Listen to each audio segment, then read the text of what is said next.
I told the guys in the locker room that I'm not sure what the favorite day of the season is. There's a bunch of candidates. The first day, the move-in day, first game, league game, all that, tournament time. But I know what the worst day is, and so it's has arrived. But really proud of my team, of the team of guys that are in there, and the way that they responded to coaching and the way that they allowed me to coach them. And people talk about being resilient. Like someone goes on a 2-game losing streak and then they win a game, and somebody says, "What'd you learn about your team?" And they were how resilient they were. But this is a resilient group.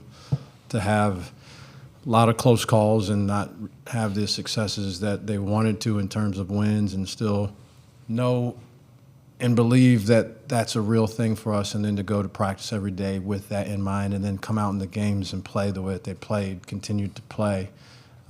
So really proud of them for that. But, we got behind in this game and we dug too big of a hole ultimately, as it turns out. Now we got the thing turned the way that we needed to and had some opportunities, and then, maybe ran out of a little bit of a gas at the end. But again, I think the way the game was played was a microcosm of who these guys are as competitors, and in getting the game back to a manageable place to where we ultimately really believed that we would win the game. So, if you have questions for either of the student athletes, raise your hand and we'll get one of the remote mics to you. Let's start on the second row in the middle. Sam Hutchins, Clarion Ledger, for both players, but I guess I'll start with Collin. What was the difference in your mind to make the run and eventually make the game close? What changed? Jacobi, would you take that first? Yeah, I think the biggest thing was our defensive mentality. We knew we gave up too many in the first half, so we had to really tighten up on defensive in the second half to even give ourselves a chance to be in the game. But I think we did a really good job at that. And, we got it where we wanted. We just didn't finish it out. Collin? Piggyback off of that, this is a tough group. We're never going to get deterred from our objective of winning the game.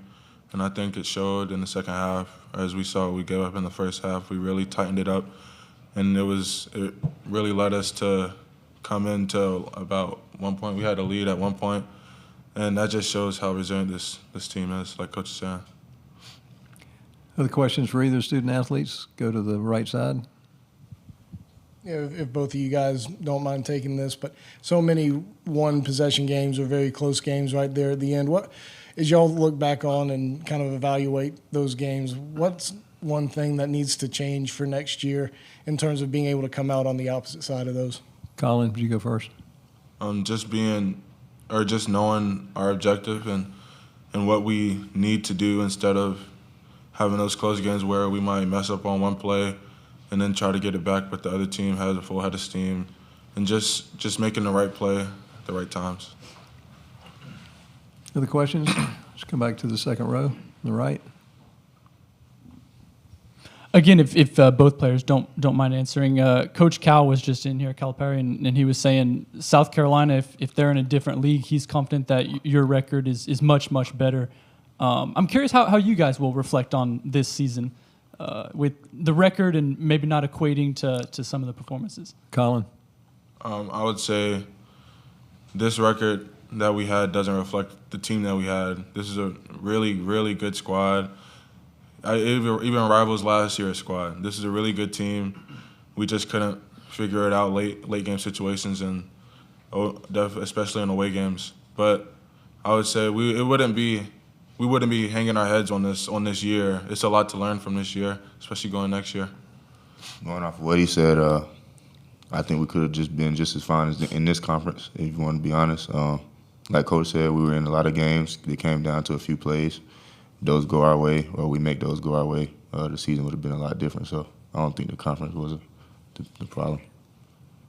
We got time for one or two more. Let's take it on the right side first.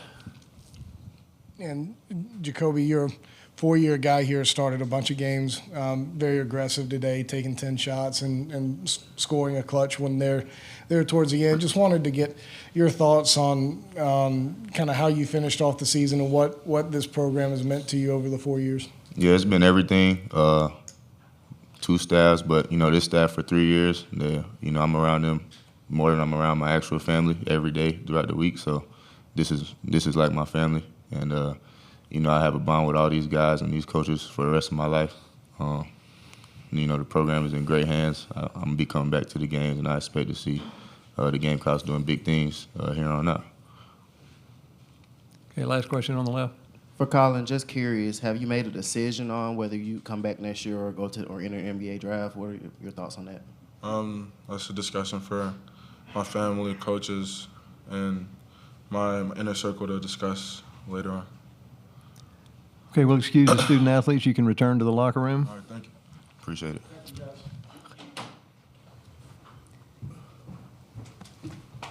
We'll continue on with questions for Coach Parrish. Raise your hand, and we'll get one of the floor mics to you. Raise your hand. All right, let's start on the far left. Coach, you guys were able to erase a pretty big deficit and get it down to 1, forced a lot of turnovers. What do you kind of attribute to your ability to be able to get back in this game in the manner that you guys did? I agree with Collin. I think a lot of it just was defensively. We just were there was a different level of I don't know, not only attention to detail, but I think just in general, I think our urgency. There was a different urgency. I told the guys at halftime if 23 was the number of points that they ended up scoring in the second half, then I really, really liked where we were going to be if that was the number, and that wasn't a hope for me. I hoped that we would hold them to 23. I believed that we could have held them to 23 in the second half, and that was a real challenge. And that your mind as you go out there should be focused on that type of effort and that type of commitment to what was happening on the defensive end, and they did. And so that was part of it, but we also, because of some of those turnovers, we got some really good looks in transition. We did some stuff in the half court too.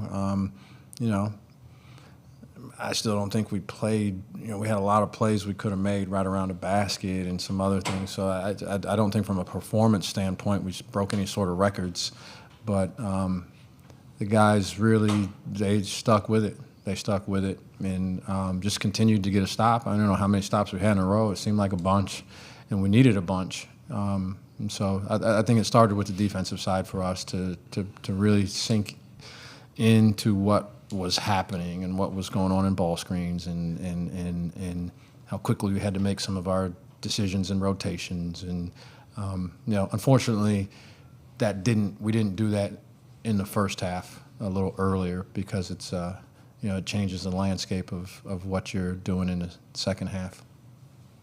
Other questions for Coach? Raise your hand. All right, let's go to the second row. I guess you heard what Coach Cal mentioned when I told the players, he says that your record might not equate to how good you guys are. I'm curious if you have had time to think about that, and especially if, on the worst day of the year, like you say, if that's any solace that the record may not match how good you were. Yeah, I mean, these guys are competitors. It's funny you hear him say that, right? Like, they don't want to be in another league. They want to, well, you guys would have been good in another. What does that even mean? I mean, we're in this league, and this was the best league, and this is the best league in the history of college basketball, they're saying, by any metric that you would like to choose, including your eyeballs. And so they wanted to be in this league. This is the league that they're in. And there's another world. There's not some other world where we need to play in another league in order to win games. There's another world that we play in this league, and those games go our way. Last year we were 8-2 in similar games. This year we weren't, right? And so that's all it was. And they wanted to be in that. There were some things that we didn't pick up quickly enough in order to win those close games. I mean, there can be reasons why some teams win a lot more of those games, some teams don't. I mean, experience in certain positions might be part of it, but I don't think I would do the disservice to these guys of sort of, I don't know if we played in the. No disrespect to the SoCon. I was in the SoCon for 5 years. If we played in the SoCon, we'd have a better record too, maybe. I don't know. We're in the SEC, and we play the SEC teams. And we played a lot of SEC teams in a way where at one point in the game, they thought the game was over. They thought they were going to lose the game. And we just were not able to get to the finish line in enough of those games. Question on the far left, and then we'll take the next one in the center. Do you have any kind of personal feel on what Collin is thinking, and when you have your opportunity to talk with him and his family, do you believe he's ready to go ahead and make the step to the next level, or with the way things are now, the deal that you guys could offer him, do you think it would be enough to entice him to come back for another year? Yeah, I mean, I don't know what he's thinking.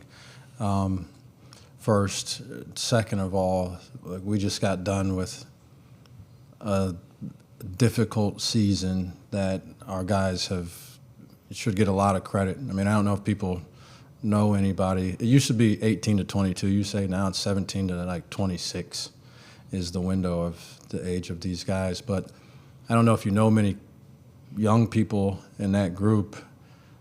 Generally speaking, they're pretty quick to pivot if there's adversity in front of them. And this team had a lot of adversity, and they refused to pivot anywhere. So I give them a lot of credit for that. But so like, I don't know. I just haven't really thought about any of that stuff.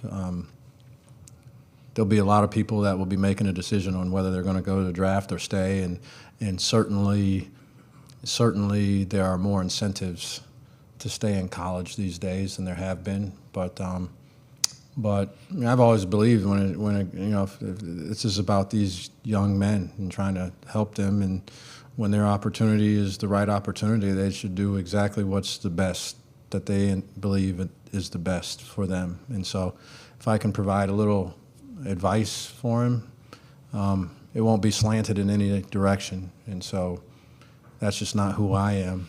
I'm not that selfish. So if I can provide any intel or advice that'll help him ultimately when it comes time to make a decision, then I'll do that. Okay, we'll take the last question right on the left center. Lamont, you obviously mentioned you'll have your end of season meetings with the guys and stuff coming up, but what is the process kind of like for you when you're trying to figure out, who's leaving, how you want to, figure out the roster going into, who might be coming back? Yeah, it's completely different than it was way back 365 days ago. And then obviously when you look back 2-3 years ago, things are completely different. So decisions on both sides are being made by or based on different things than they have been. And so, the one thing that's a little bit unfortunate is a lot of these decisions might end up being, there probably are some business decisions that are going to be made across the country. Does it make it feel a little more transactional? Absolutely. But in some circumstances, it'll make those meetings easier. So we'll start those. I don't even know when. It'll be soon. They're starting sooner and sooner. So we'll start those meetings soon, and we'll, like with anything that we do, we will lead with honesty, and then people will come to conclusions and decisions. Thank you. Thanks.